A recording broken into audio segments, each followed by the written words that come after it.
Hei, kuulit sä? Sori, mä en kuunnellut sua yhtään. Moi, mun nimi on Liisa ja mun väri ruudulla on oranssi. Moi, mä olen Viivi ja mun väri ruudulla on vihreä. Niin Liisa, sä kysyit multa jotain äsken, mutta mä en kuunnellut. No ei se mitään. Siis mä kysyin vaan, että mitä sä teet pääsiäisenä, koska se on ensi viikolla.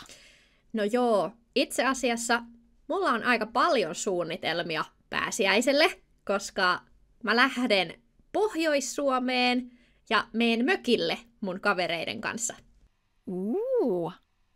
Mökille onkin kivaa mennä. Hauskaa. Mutta entä sä, Liisa? Mitä sä teet tänä pääsiäisenä?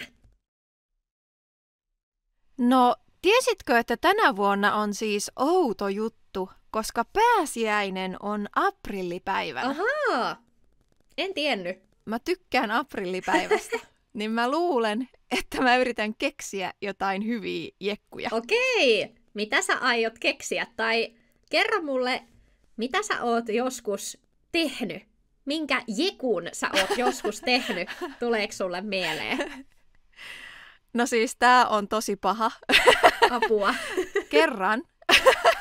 Kerran mä olin enkun opettaja ja mä aloitin tunnin sillä, että mä sanoin, että no niin, eli nyt aloitetaan se suullinen koe. Eikä.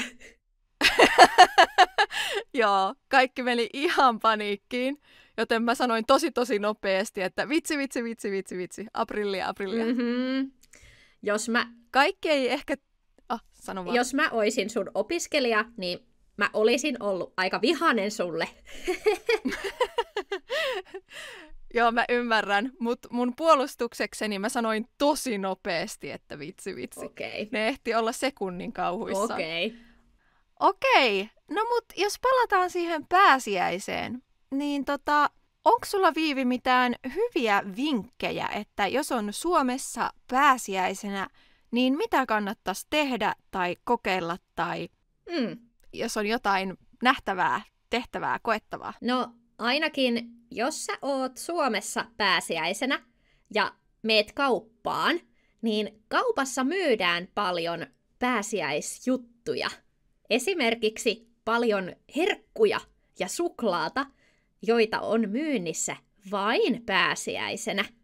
Eli jos sä tykkäät suklaasta, sun kannattaa ostaa suklaamuna kaupasta. Totta, ja jos on lapsia, niin lapset rakastaa suklaamunia. Mm-hmm. Ja etenkin jos ne piilottaa ja sitten laittaa lapset etsimään ne, se on tosi hauskaa. Jep, kun mä olin lapsi, mun äiti aina piilotti suklaamunia ja sitten me etsittiin niitä. Se oli kyllä tosi hauskaa. Se oli kyllä, joo. Meilläkin oli välillä. Meidän äiti aina seurasi meitä ja sanoi, että lämpenee, kylmenee, ei siellä, kylmenee. Joo, mulla oli ihan sama leikki. Ai jaa! Joo. Hauskaa. Joo, se oli tosi hauskaa. Mitä, Liisa, sun mielestä kannattaisi tehdä pääsiäisenä? No mun mielestä ihan paras juttu pääsiäisenä on rairuoho. Eli kaupasta voit ostaa tosi halvalla rairuohoa. Ne on siemeniä. Se on sellaista pientä vihreätä ruohoa ja sä voit kylvää sitä ruukkuun tai vaikka leikata vanhasta maitopurkista sille purkin ja kasvattaa siinä rairuohoa, koska se on tosi kiva katsoa, kun ulkona on usein vielä lunta, niin sit on kiva katsoa, kun ainakin sisällä alkaa jo vihertää. Jep, se on vähän niin kuin kevään merkki sisällä.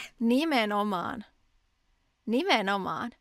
Mistä tulikin mieleeni, että onko sulla mitään kevään merkkejä, mitä sä etsit yleensä tähän aikaan? No mä kuuntelen, että laulaako linnut, koska kohta ne alkaa laulamaan. Niin se on jotenkin tosi ihanaa. Ja totta kai se, että päivä pitenee koko ajan.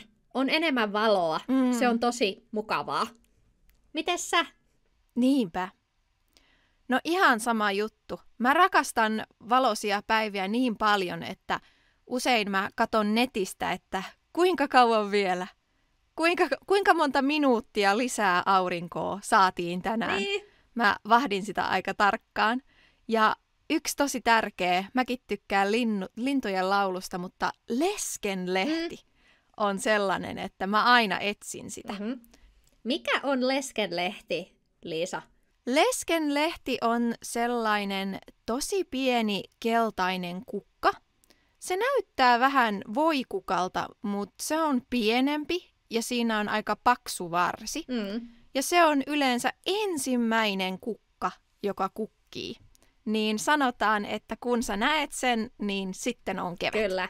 Leskenlehti kukka on kevään merkki. Juuri näin. Mutta hei, entä sun maassa? Miten pääsiäistä vietetään? Mitä sä aiot tehdä pääsiäisenä? Ja mitä kevään merkkejä sä etsit? Jätä kommentti tai tägää meidät #kuulitsa. Moi moi! Moi moi!